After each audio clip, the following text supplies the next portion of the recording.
बोलो जयकारा बोल मेरे श्री गुरु महाराज की जय। बोलो साचे दरबार की जय। जैसे कि सभी गुरुमुखों को पता है, 2 जून का भंडारा स्वामी बेअंत आनंद जी महाराज चतुर्थ पातशाही जी की याद में मनाया जाता है, उनके महानिवारण दिवस पे।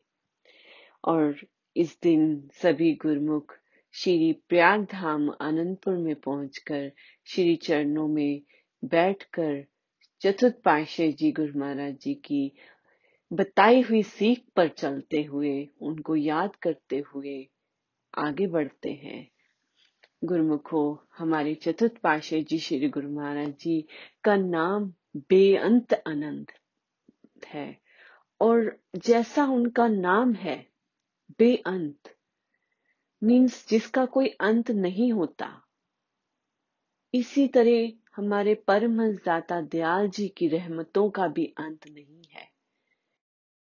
उन्होंने समय समय पर हमें श्री गुरु महाराज जी की वक्त के गुरु महाराज जी की शरण दी है कि अभी हजूर श्री गुरु महाराज जी आनंदपुर में विराजमान है, पर वो घट घट में बैठकर हमारे दिल की पुकारे सुन रहे हैं। इसी तरह जब चतुर्थ पातशाही जी श्री गुरु महाराज जी विराजमान थे सिंहासन पर, तो वो हर दम भक्तों के अंग संग रहने का एहसास दिलाते थे। कोई भी गुरुमुख उनकी शरण में जाता था तो उनसे पूछते थे कि तुम भजन करते हो, कितनी देर करते हो, कौन सी मंजिलों पर पहुंचे हुए हो। और कई बार गुरुमुखों को बिठाकर अपने सन्मुख भजन करवाया करते थे। उनको भजन की महिमा के साथ साथ उनकी गहराई में लेके जाते थे। एक बार की बात है, हमारे बाई जी वहां पर सेवा करते थे, और बहुत सारे और भी बाई जी और भक्तियानियां थी। हमारे बाई जी उस समय साधु चोले में नहीं थे, भक्तियानी थे, सेवा करते थे। और बाई जी बताया करते थे कि कैसे श्री गुरु महाराज जी हमें अपने सन्मुख बिठाकर भजन करवाया करते थे, और कैसे हमें भजन की गहराइयों को समझाया करते थे। गुरु महाराज जी टाइम टाइम पे हमें टेस्ट करते थे कि हम भजन पे बैठे हैं, हमारी सुरत कहाँ पे है।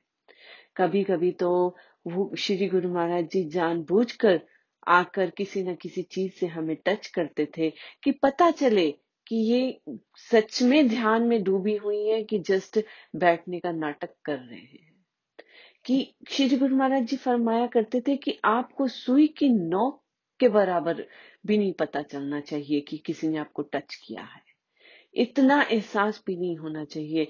ऐसी भक्ति में, ऐसे भजन की गहराई में डूबना चाहिए, क्योंकि जब तक हम इस गहराई में नहीं डूबेंगे, उस आनंद के झरने में नहीं बह सकते जो आनंद का झरना हमारे अंदर है। और जिस आनंद के झरने को श्री गुरु महाराज जी परमहंस दाता दयाल जी ने चलाया है, और वह चाहते हैं कि हम हर गुरुमुख उस आनंद के झरने में डूबे, उस सच्चे आनंद में डूबे।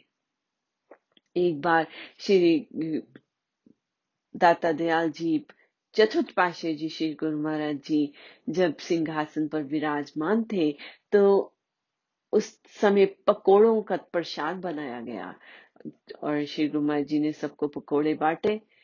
तो श्री गुरु महाराज जी ने कुछ भक्तों को जो पास बैठे थे उनसे पूछा कि ये कैसे बने हैं, क्यों अच्छे बने हैं।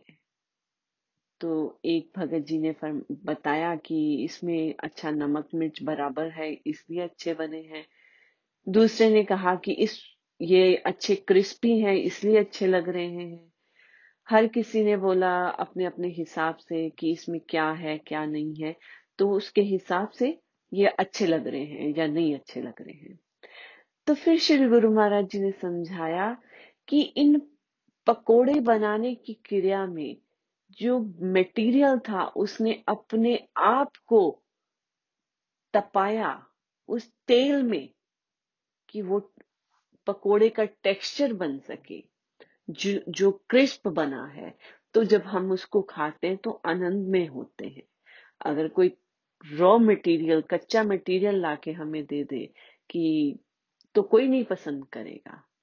जब उसको खाने की शेप दी जाती है, उसको पकाया जाता है, तो उसमें एक अलग टेस्ट हो जाता है।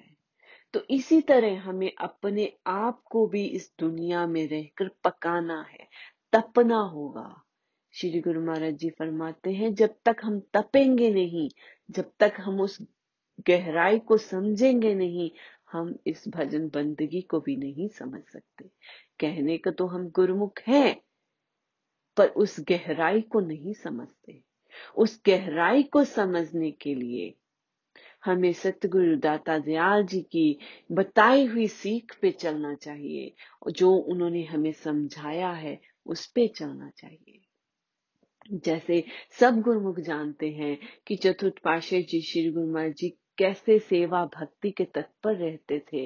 कितनी कहानियां हमने श्री ग्रंथ में सुनी है, पढ़ी है, बाईजी महात्मा लोगों से, संगतों से सुनी है कि उन्होंने कैसे अपने आप को तपाया, कि कैसे अपने आप को तपाकर सतगुरु की प्रसन्नता के पात्र बने, कि सतगुरु का ही रूप बन गए। उनकी इस सेवा भक्ति को देखकर जब दूसरी पातशाही जी श्री गुरु महाराज जी ने उन चतुर्थ पातशाही जी श्री गुरु महाराज जी से पूछा कि हम तुम्हारी भक्ति से बहुत खुश हैं, मांगो आज क्या मांगते हो। कोई आम इंसान होता तो बोलता कि मुझे धन दौलत चाहिए, मुझे अच्छा बिजनेस चाहिए, मुझे ये चाहिए वो चाहिए। पर जो सच्चे गुरुमुख, सच्चे सेवक होते हैं, उनको सच्ची चीज की पहचान होती है। तो स्वामी जी चतुर्थ पातशाही जी श्री गुरु महाराज जी ने उस हमें तृतीय पातशाही जी श्री गुरु महाराज जी के चरणों में विनती की कि मुझे आपकी सेवा और भक्ति के सिवाय कुछ नहीं चाहिए। तो दूसरी पातशाही जी श्री गुरु महाराज जी ने फरमाया कि आप बोलो इसको 3 बार, भक्ति दान मोहे दीजिए गुरुदेवन के देव, और कुछ नहीं चाहिए निस दिन तुमरी सेव।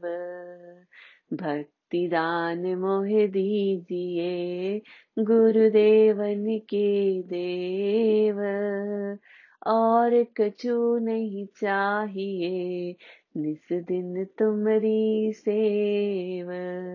भक्ति दान मोहे दीजिए गुरुदेवन के देव, और कछु नहीं चाहिए निस दिन तुमरी सेव। तो वही भक्ति का दान जब चतुर्थ पातशाही जी श्री गुरु महाराज जी ने स्वामी तृतीय पातशाही जी श्री गुरु महाराज जी के चरणों में मांगा, तो श्री गुरु महाराज जी ने उनको अपना ही रूप बना दिया कि समय आने पर वो उस राज सिंहासन पर, उच्च सिंहासन पर विराजमान हुए और ऐसी सेवा भक्ति में डूबे कि सबको सेवा भक्ति का पाठ पढ़ाने लग गए। और आज हर बच्चा बच्चा इस भक्ति दान की भी मांग करता है, क्योंकि हमें समझ आ गई कि भक्ति दान ही सबसे सच्ची और अच्छी चीज है, जो हमेशा साथ रहने वाली है, इस जग में भी और इस जग के बाद में भी। तो हमें श्री गुरु महाराज जी के चरणों में यही विनती करनी है कि हमें भी अपनी सच्ची भक्ति का दान बख्शे, इस सेवा का मौका दे कि हम आपके चरणों से लगे रहें। बोलो जयकारा बोल मेरे श्री गुरु महाराज की जय, बोल साचे दरबार की जय।